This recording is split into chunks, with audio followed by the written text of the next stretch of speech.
For more than a decade, Apple's iPhones are leading. iPhones are really good devices, but doomed most of us to extend that almost all of you are blind to see or understand how good Android is.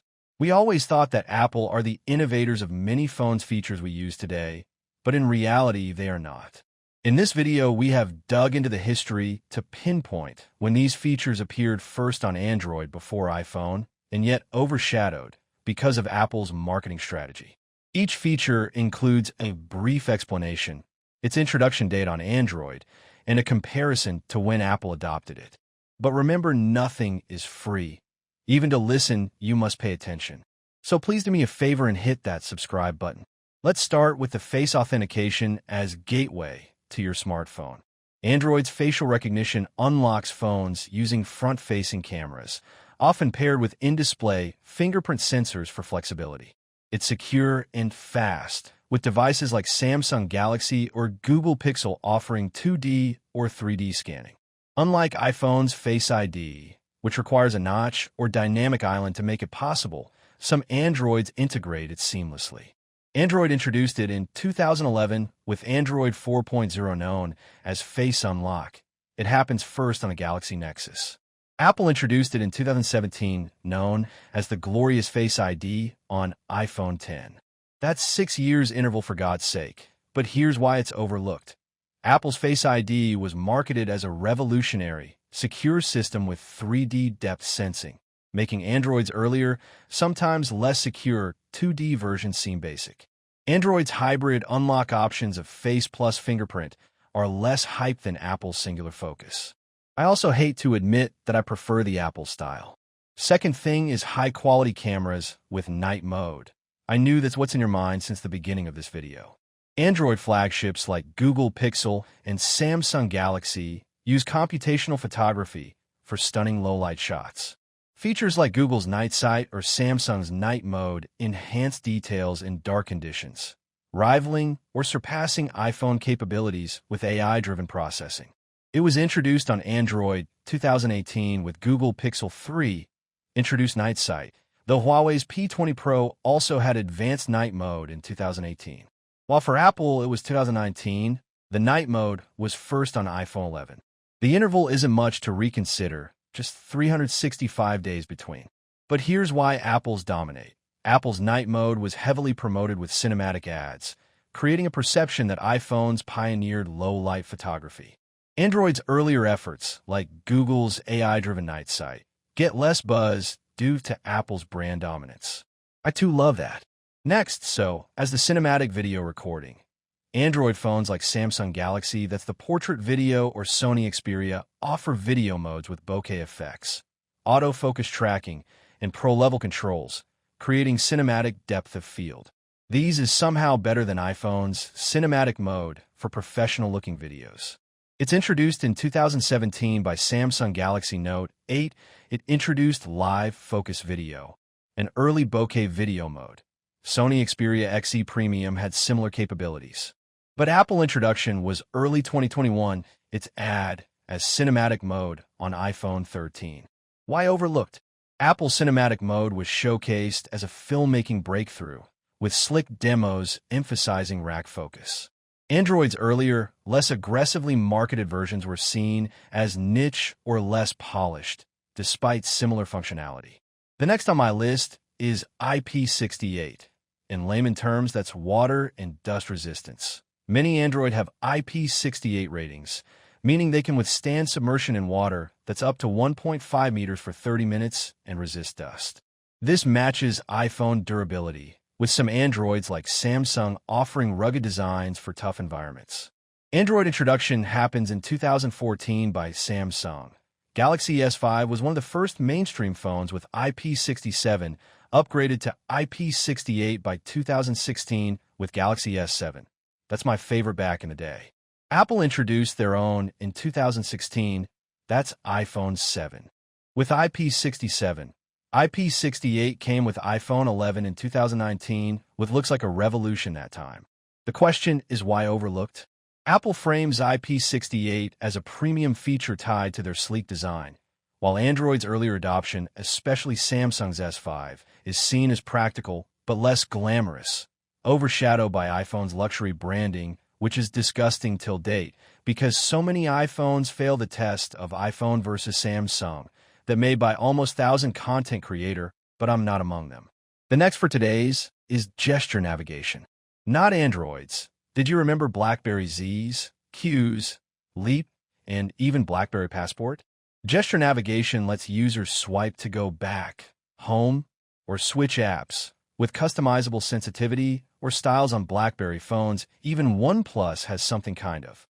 It's as fluid as iPhone's system, but offers more tweakability. Introduction was long before the iPhones. Then Android 9 Pie introduced native gesture navigation, first on Google Pixel 3. Apple was a year earlier introduction date, is 2017, where iPhone 10 introduced full gesture navigation, removing the home button. It was hyped because BlackBerry are about to go for total lockdown, and Apple's gesture system was hailed as intuitive, setting a trend that Android followed. Android's version, though equally smooth and more flexible, is less celebrated because Apple established gestures as a premium standard just as always. Then, eSIM support. Android phones support eSIM for digital SIM activation, often alongside physical SIM slots for dual SIM functionality.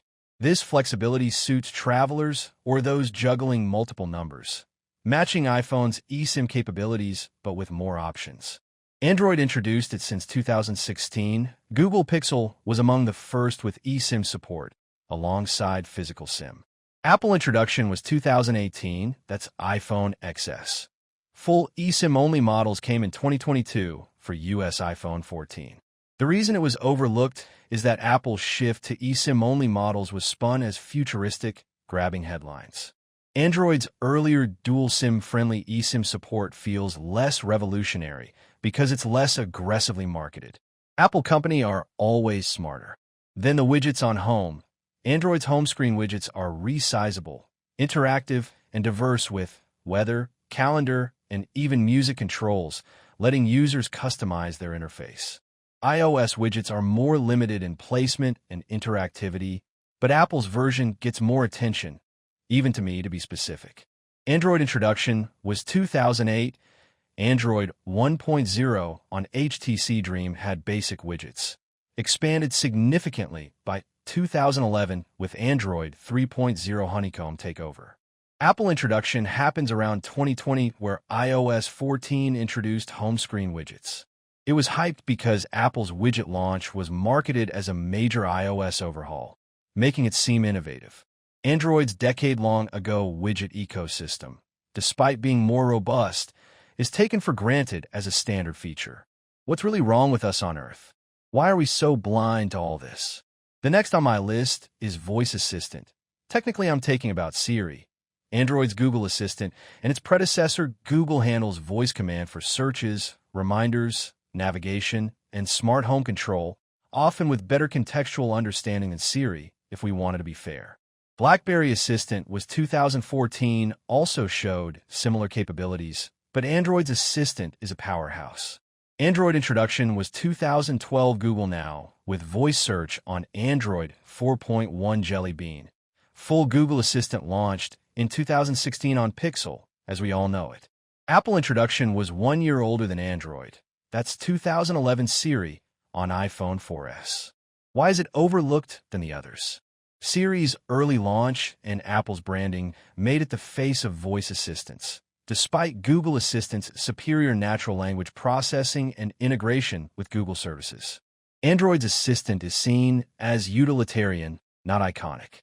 Apple always try to make their features very authentic. We all know that I believed. Then the wireless charging.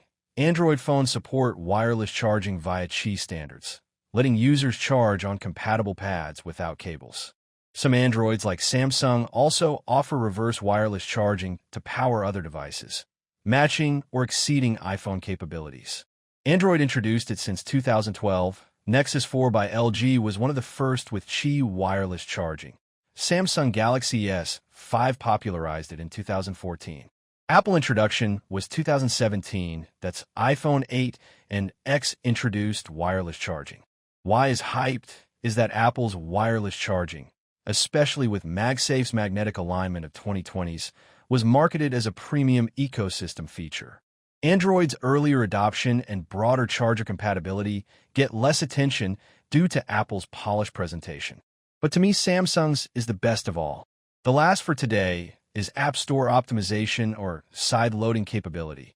Android allows side-loading apps from outside the Google Play Store, for example, via APK files or third-party stores like Amazon App Store. This feature gave users access to apps not available on official stores. Apple's recent EU-mandated third-party app stores are a limited version of this. It's introduced on Android in 2008. That's Android 1.0 allowed side-loading from launch, with third-party stores like Amazon App Store arriving in 2011. Apple introduction was last year, with iOS 17.4 allowed third-party app stores in the EU due to regulations. The reason that's overlooked is Apple's tightly controlled app store is framed as secure and curated, making their reluctant side-loading support seem like a big concession. Android's open approach, available since its inception, is seen as less special because it's always been there, I believed. These 10 features highlight how Android often pioneered or matched iPhone capabilities, but Apple's marketing machine, emphasizing simplicity, premium design, and ecosystem cohesion, makes people think iPhones are the originators. There is some Apple hardware that have been seen almost 2 decades ago, but yet looks like sci-fi movie to us in this generation, and even some of its new iOS capabilities that rings a bell to me. I may discuss about in my next video, but make sure you subscribe and hit the notification button. Thanks for watching. See you in the next one.